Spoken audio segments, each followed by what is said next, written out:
அனைவருக்கும் வணக்கம். இன்னைக்கான 10 கேள்விகள் வாங்க பார்க்கலாம். ஃபர்ஸ்ட் கொஸ்டின், இந்திய தேசியம் ஏற்பட முக்கியமான காரணம் எது அப்படின்னு கேட்குறாங்க. ஸோ இந்தியாவில் தேசிய உணர்வு ஏற்படுவதற்கான முக்கியமான காரணம் இங்கே இருந்த ஏகாதிபத்தியம். அப்படின்னா ஏகாதிபத்தியம் என்பது என்ன? ஒரு நாடு மற்ற நாடுகளை தனது ஆதிக்கத்தின் மூலமாக கைப்பற்றி அதன் நிலவளத்தையும் பொருள் வளத்தையும் கொள்ளையடிக்கிறது தான் ஏகாதிபத்தியம். சரியா? ஸோ அதுதான் தேசியம் ஏற்பட முக்கியமான காரணமாக அமைந்தது. மற்ற மூணுமே இங்கே சரியாக பொருந்தலை. ஸோ இதெல்லாம் படிக்கணும்னு அவசியம் இல்லைல்ல, பார்த்தாலே கரெக்டாக போட்டுருவீங்க. சரியா? செகண்ட் கொஸ்டின், இரண்டாவது கேள்வி பாருங்கள்.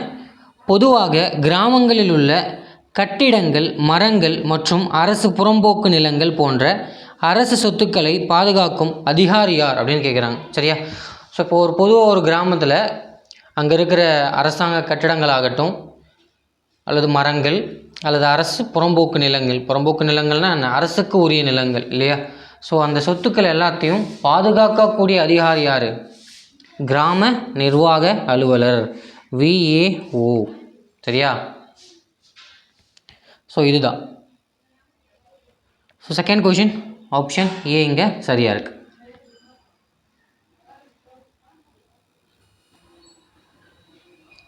ஸோ மூன்றாவது கேள்வி பாருங்கள்.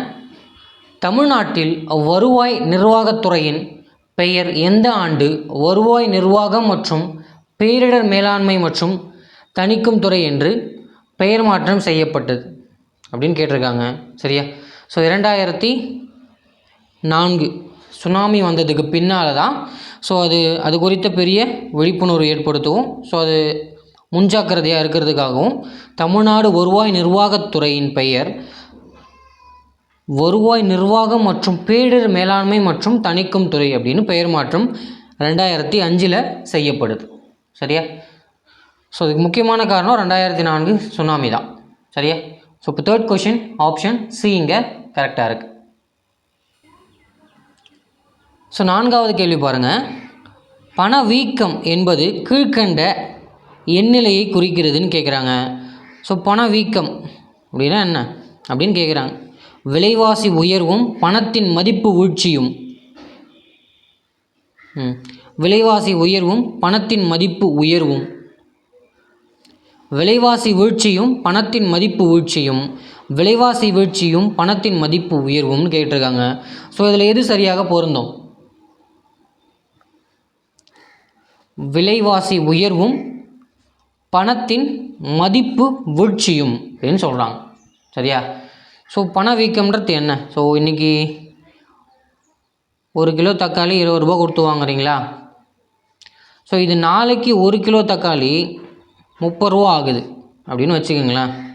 ஸோ நேற்று 20 ரூபா இருந்தால் 1 கிலோ தக்காளி வாங்கிடலாம். ஸோ இன்றைக்கி 20 ரூபா இருந்தால் 1 கிலோ தக்காளி வாங்க முடியாது. சரியா? ஸோ இப்போ இங்கே விலைவாசி உயருது, பணத்தினுடைய மதிப்பு வீழ்ச்சிச்சு இல்லை. இப்போ 20 ரூபா கொடுத்து வாங்கின பொருளை நாளைக்கு நீ 30 ரூபா தான் கொடுத்து வாங்கணும். அப்போது பணத்தோட மதிப்பு குறைஞ்சிருது, பண்டத்தின் அதாவது பொருளுடைய மதிப்பு அதிகரிக்குது. சரியா? ஸோ அதுதான் பணவீக்கம். ஸோ இங்கே சரியான பதில் விலைவாசி உயருது, ஆனால் பணத்துடைய மதிப்பு வீழ்ச்சி அடையுது. சரியா? காசு அதிகமாக தானே ஆகுது, 20லேருந்து 30 தானே ஆகுது. ஏன் அப்படி? ஏன் அப்போது பணத்தோட வீழ்ச்சி, பணத்தின் மதிப்பு எப்படி வீழ்ச்சின்னு கேட்குறீங்கன்னா அது அப்படி இல்லை. சரியா? ஸோ அங்கே பொருளுடைய மதிப்பு அதிகமாகுது. 20 ரூபா கொடுத்து வாங்கினது 30 ரூபா கொடுத்தா தான் வாங்க முடியுது. அப்படின்னா பணத்தோட மதிப்பு தான் குறையுது. சரியா? இது பொருளினுடைய மதிப்பு அதிகரிக்குதுன்ற பொருளில் வரும். சரியா? ஸோ பணவீக்கம், விலைவாசி உயர்வும் பணத்தின் மதிப்பு வீழ்ச்சியும். பாலைவன நரி என்று அழைக்கப்படுபவர் யார் அப்படின்னு கேட்குறாங்க. ஸோ யார்? Irwin Rommel. சரியா? ஸோ யார் இவர்? 2ஆம் உலகப் போர் காலகட்டத்தில் ஃபீல்டு மார்ச்லாம் பணியாற்றிருக்காரு ஜெர்மனிக்காக. சரியா? ஸோ 1944 நஞ்சு உண்டு மரணம் அடைஞ்சிருக்கார். சரியா? ஸோ இந்த 1944 சரியா பொருளாதாரத்தில் நம்ம முக்கியமான 2 நிகழ்வுகள் பார்த்துருப்போம். ஸோ என்னென்னு தெரிஞ்சால் கமெண்ட் செக்ஷனில் கமெண்ட் பண்ணுங்கள். சரியா? ஸோ அடுத்த கேள்வி போகலாம்.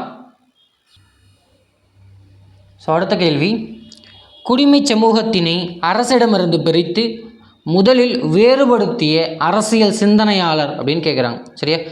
ஸோ குடிமை சமூகத்திலிருந்து அரசியலை வேறுபடுத்திய சிந்தனையாளர் யாருன்னு கேட்குறாங்க. ஸோ ஜெர்மனியை சார்ந்த GWF Hegel, George William Friedrich ஹீல்னு சொல்கிறாங்க. சரியா? ஸோ அவர் தான் குடிமை சமூகத்தையும் அரசியலையும் வேறுபடுத்திய ஒரு அரசியல் சிந்தனையாளர்னு சொல்கிறாங்க. ஸோ அடுத்த கேள்வி, கீழ்கண்ட வாக்கியங்களை கவனி. கூற்று A, 1942ஆம் ஆண்டு ஆகஸ்டில் சில அகில இந்திய காங்கிரஸ் கமிட்டி வெள்ளையனே வெளியேறு தீர்மானத்தை நிறைவேற்றியது. காரணம், கிரிப்ஸ் தூதுக்குழுவின் பரிந்துரைகளில் உடனடியான சலுகைகள் ஏதும் இல்லை அப்படின்னு கொடுத்துருக்காங்க. ஸோ 1942 வெள்ளையனே வெளியேறு தீர்மானம் நிறைவேற்றது ஆகஸ்ட் 8. சரி. ஸோ கிரிப்ஸ் தூதுக்குழுவின் பரிந்துரைகளின் உடனடியான சலுகைகள் எதுவும் இல்லைன்றாங்க. ஸோ அவங்களால் சலுகைகளே கிடையாது. சரியா? ஸோ கிரிப்ஸ் தூதுக்குழு 1942 தான் வந்திருக்கும். சரியா? ஏன்னா 2ஆம் உலகப் போரில் இந்தியாவை ஈடுபடுத்தியே வச்சுருக்கிறதுக்காக நாங்கள் 2ஆம் உலகப் போர் முடிஞ்சோடனே நாங்கள் உங்களுக்கு சுயராஜ்யத்தை தரோம் அப்படின்னு பேச வராங்க. நம்ம காந்தி இதுக்காக சொல்லியிருப்பார், திவாலான வங்கியின் பின்தேதியிட்ட காசோலைன்னு சொன்னது இந்த குழுவை தான் இல்லையா? ஸோ இப்போ 1 சரி 6 தவறு. சரியா? Option C. ஸோ அடுத்த கேள்வி, கீழ்கண்ட கூற்றுகளில் எது சரியாக பொருந்தியுள்ளது அப்படின்னு கேட்டிருக்காங்க. ஸோ இந்தியன் அசோசியேஷன், சரியா? இந்திய சங்கம் யாருடையது? நேதாஜின்னு கொடுத்துருக்காங்க. நேதாஜியா? இல்லையா? சுதேந்திரநாத் பானர்ஜி.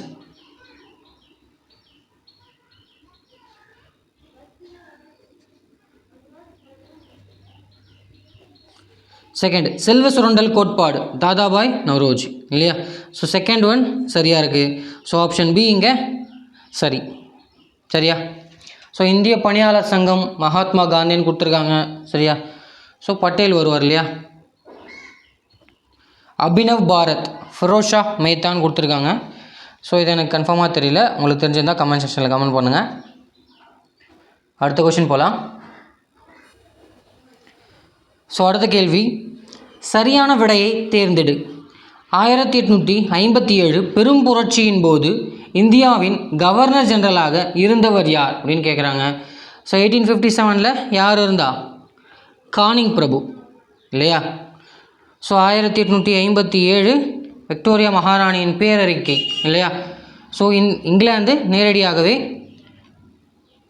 தன்னுடைய கட்டுப்பாட்டுகளை கொண்டு போகிறாங்க இல்லையா? ஸோ அப்போது மகாராணியின் பேரறிக்கைன்னு சொல்லிட்டு அதை வாசித்தது யார்? கானிங் பிரபு தான் இல்லையா? நவம்பர் 1 எங்கே? அலகாபாத்தில். அந்த அறிக்கையை வாசித்ததே யார் தான்? கானிங் பிரபு தான் இல்லையா? ஸோ அடுத்த